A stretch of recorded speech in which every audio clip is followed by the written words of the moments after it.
The New York Yankees have found their next superstar for this team who is ready to perform at the MLB level, already garnering a ton of comparisons to Aaron Judge. However, there's a catch with all of this in regards to this Yankees team, and we are going to break all of that down. A lot to go over. What's up, guys? Welcome back to Yankees Digest. It's Chris here. We're going to jump right into things as always. And guys, you know the drill. If you're part of that 75% that's not subscribed, we got daily Yankees content like this that's never stopping coming out. We have the latest and greatest Yankees updates every single day. You do not want to miss out on all this great content that Alex and I are dropping.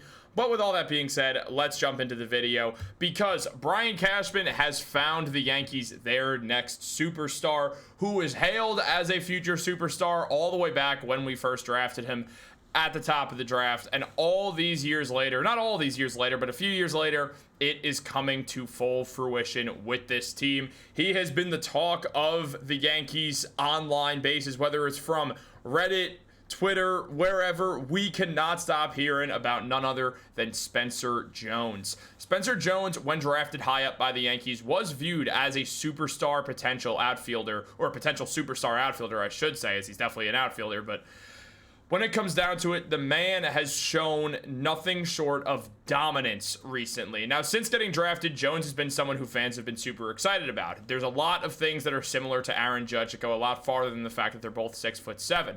They do have a lot of similarities outside of the fact that Jones is a southpaw. He does bat from the left side. However, with the Yankees specifically, this feels like an absolutely wonderful thing. However, there is going to be a catch that we're going to have to discuss as this video goes on. But just when it comes down to Spencer Jones, the man has been great thus far. Now, he does have some issues he has to get over. Specifically, when you look at this graph, we see the strikeout numbers are not great. He does need to do better at starting hitting with more contact. However, he is getting better and better as time has went on this season. And the man who can really, he can play center field, he can play left field, he can play right field. He came in as more of a center or a right fielder, but he could really handle it wherever. There's not one specific spot that he has to stick to because he is a phenomenally talented fielder as well. So that is going to really impact things. But he's also drawn a ton of comparisons to Aaron Judge right off the rip when it comes down to it, with having similar averages, similar home runs, similar hits, similar everything, similar OPS. I mean, look, there's a lot of stuff that we look at in their minor league stats where they look very, very similar. And Yankee fans have spent no short time getting excited of this about this new prospect, I should say. I keep jumbling my words right now. But when it comes down to it, Spencer Jones has been phenomenal for the Yankees. Now, just taking a look at what Connor Foley said, Spencer Jones has 7 home runs in 14 games at AAA and a career high of 23 in 63 games overall. Up to this moment, he's averaging 1 home run every 10 at-bats, which is the markings of an elite player. So Jones has stepped up and he has been awesome, really off the rip, but now it feels like Spencer Jones is really starting to get things going. He's 24 years old, so he's getting around to that point where we are going to start to look at when is he going to get called up to the MLB. He played with the Yankees in spring training and put up solid numbers, but then obviously the Yankees did have a logjam at that outfield position, something that is going to play an impact on things moving forwards with the Yankees. Obviously, Aaron Judge is not going anywhere, and we love Cody Bellinger, and Trent Grisham's been great, so it's tough to navigate this situation, and the Yankees are going to have to, because you have to call Spencer Jones up. You don't want him being a rookie when he's 26 years old. He's ready now. It's time to get things going with Spencer Jones, because I don't even see why we wait. I mean, I do right now, because the fact is we have a bunch of outfielders. There's no reason to put him in a platoon role to start, or really just a bench role to start his career. When he could wait another year, continue to get some burn at the minors, play in AAA, get in Scranton, Wilkes-Barre, where he's going to be able to play against guys who have, a lot of them have been in the MLB or are pretty close to getting to the MLB. So it's a good spot for Spencer Jones to be in. He's still new to AAA ball, so it is going to help. Fans were worried when Jones did find his way at AA up until this year, saying he's 24 years old and still in AA. This is an issue, but he has erased all concerns very quickly. When we look at his numbers overall, the numbers for him since he got to Scranton have been incredible. He's got an OPS over 1, a 1.2 OPS, and look, it's only been a couple games. It's only been 14 games thus far. But in those 58 at-bats, he has been doing phenomenal work. He's got 21 hits in that span. That's a 362 batting average. On top of that, we're also seeing that he's got 45 total bases. The numbers are good. He's got 15 RBIs. He has been incredible. Now, he is striking out a lot, which is something that he's going to have to work on as time goes on. But the slugging percentage is in the 770s. The on-base percentage is in the 400s. This is a guy that is about to break out, or not even is about to break out onto the scenes, is breaking out onto the scenes in the minors. And if the Yankees weren't chock full of outfielders right now, they would 100% end up pursuing adding Spencer Jones to the team right now to give them another boost to this team. The Yankees are 10 games above 500 right now. They're not safe or a lock for the playoffs. They need to continue to try to make this team better, which we know they're doing.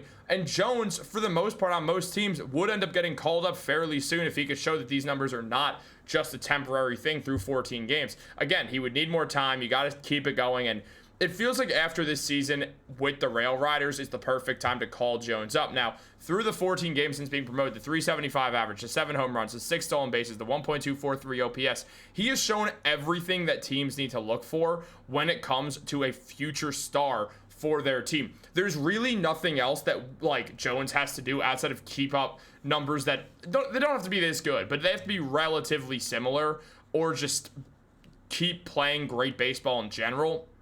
And Jones is going to find his way to the MLB with the Yankees next season. However, then there becomes the question, what do you do with this Yankees outfield? The Yankees have, as we see right here from left to right, Cody Bellinger, Trent Grisham, and Aaron Judge. That's not to mention Jason Dominguez, their rookie this season who's been in left field. There's a lot of questions that the Yankees are going to have to answer with that outfield situation, and there's a few different things you could go about, but the outfield has been good. When you look at the top 5 OPSs of these guys, of the New York Yankees thus far, of the Yankees, we see that Aaron Judge is, just doing just Barry Bonds level stuff here. We see Jazz Chisholm's been awesome. There's a reason why he was an all-star this year. Cody Bellinger's been great. Trent Grisham's been great. Ben Rice has been great. Out of those top 5, 3 of them are outfielders.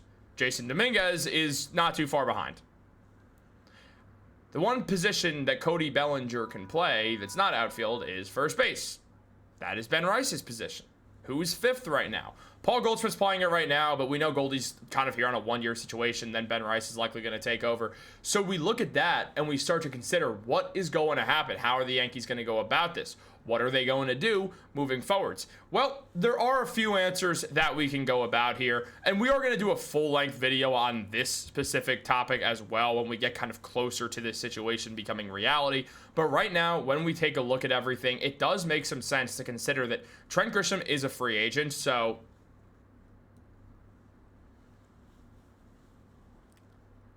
that kind of solves one problem. Or kind of answers one question. I don't want to say solves a problem because I love Trent Grisham, but that kind of answers one question right there. Grisham's a free agent. The Yankees might want to allocate that money elsewhere instead of a deeper position, specifically that third base spot or another pitcher. I think we're kind of seeing the writing on the wall here for Trent Grisham. Now, we still have Dominguez, Bellinger, Judge, Spencer Jones. Do we do what we did last year and just not play Spencer Jones every year and continue to slow roll him? Or does he play himself into a spot, which is also a possibility that we have to look at here? That's what this all becomes at the end of the day. What do we have to do here? What are we going to do here to really make this situation sort of continue to work? How are we going to go about this if we're the Yankees? Well, there's a few different situations we have to look at. For one, when it comes down to these 3 guys, Bellinger being able to play first base is going to be huge for it. Jason Dominguez is going to be in the outfield full-time. Aaron Judge is going to be in the outfield next year full-time, but Judge is not long for the outfield at this point. Remember, Judge isn't the youngest guy on the planet anymore. The Yankees have already made it pretty clear that they want to move Judge to DH sooner than later to preserve that bat as long as humanly possible. It's the greatest right-handed bat that we've seen in maybe ever. So when it comes down to it, that's an absurd thing to have, and you're going to do whatever it takes to keep that as long as possible. What happens to Giancarlo Stanton then? He becomes a platoon player or is off the team in a general sense if Judge goes to DH. So there's that, but that's not going to happen next year. So we don't have to think about that for next season. But we do have to start to think about that as reality. What do we do when that happens? Does Ben Rice become a catcher? What do you do with Austin Wells? Does he bounce back? There's a bunch of questions that you are going to have to answer as time goes on. And with Spencer Jones really getting ready to come up, they're going to have to find an answer one way or another. Do you trade Bellinger? Do you go with Jones, Judge, and Dominguez and find a different fourth outfielder who there will be less pressure to play on an everyday role? What do you do in this situation? It's going to be tough, but I will say an answer I don't like when it comes down to these guys is putting Bellinger at first base. Bellinger is such a phenomenal fielding outfielder that I wouldn't want Bellinger to be the one to kind of go there. I mean, Spencer Jones can play first base. You can put him there. You can put Judge there on some days as well, so you could rest him from the outfield if you want to give Ben Rice a day off. There's stuff you can do that would be similar to this year. It's just a matter of deciding if that's the route that you want to go. What do you guys think? Let me know in the comments down below. Like this video, subscribe, turn on post notifications. Have a great day, and go Yankees.